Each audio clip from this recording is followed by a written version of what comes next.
Mesdames, Messieurs, bonsoir. Comme chaque année, au mois de mai, une marche nationale pour la vie était organisée aujourd'hui à Ottawa.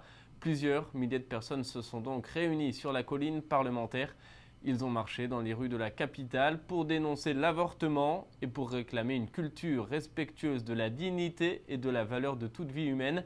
Près de 100 000 enfants sont avortés chaque année au Canada. C'est une question sensible, mais la mobilisation a réuni de nombreux jeunes, des parents, des responsables religieux, et parmi eux notamment Monseigneur Christian Lépine, archevêque de Montréal, et Monseigneur Gérald Cyprien Lacroix, archevêque de Québec. Bonjour mes amis, quelle joie d'être ici pour célébrer avec vous la vie. Merci, nous sommes plus nombreux qu'à l'habitude cette année du Québec. Un autobus plein du diocèse de Québec, 2 de Montréal. Et nous voulons continuer à lutter pour le respect de la vie. Thank you very much. Merci beaucoup d'être là. Et ensemble, proposons la vie du début jusqu'à la fin. Et au Québec, nous aurons une marche contre l'euthanasie le 18 mai. Je vous invite à venir le 18 mai à la colline parlementaire à Québec. C'est un autre rendez-vous. Au Vatican, cette fois-ci, plusieurs bienheureux seront canonisés ce dimanche au cours d'une messe célébrée par le pape François.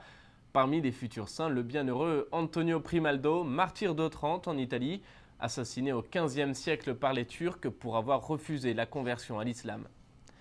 Béatification également de Laura Montoya, éducatrice et religieuse colombienne morte en 1949, fondatrice de la congrégation des missionnaires de Marie Immaculée et de Sainte Catherine de Sienne. Elle deviendra la première sainte colombienne. Enfin, la Mexicaine Maria Guadalupe Garcia Zavala, fondatrice de la congrégation religieuse des servantes de Sainte Marguerite Marie et des pauvres. La charité jusqu'au sacrifice et la constance jusqu'à la mort, telle était sa devise jusqu'à sa mort en 1963. Vous pourrez suivre évidemment sur notre antenne la rediffusion de la célébration et des canonisations, retransmission à 9h30 en anglais et à 16h en français. Je vous rappelle enfin que le pape François est élu depuis maintenant 2 mois, très exactement lundi prochain 13 mai. Et à cette occasion, nous diffuserons un documentaire spécial consacré à son parcours jusqu'à son élection. Notez-le bien dans votre agenda, la diffusion est à 21h.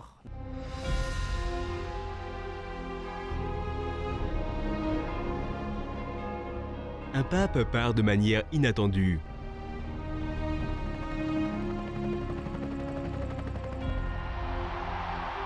Un autre arrive sans qu'on l'attende.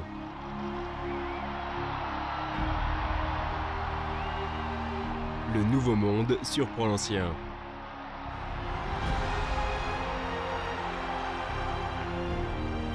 Un pape proche venant d'un pays lointain.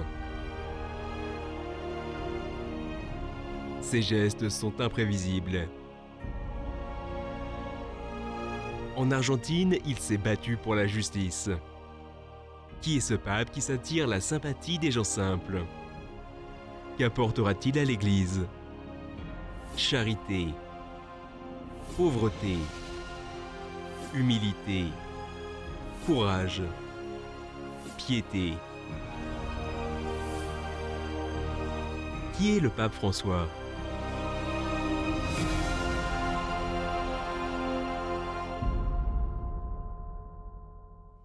Voilà, c'est ainsi que s'achève notre émission. Merci de l'avoir suivi.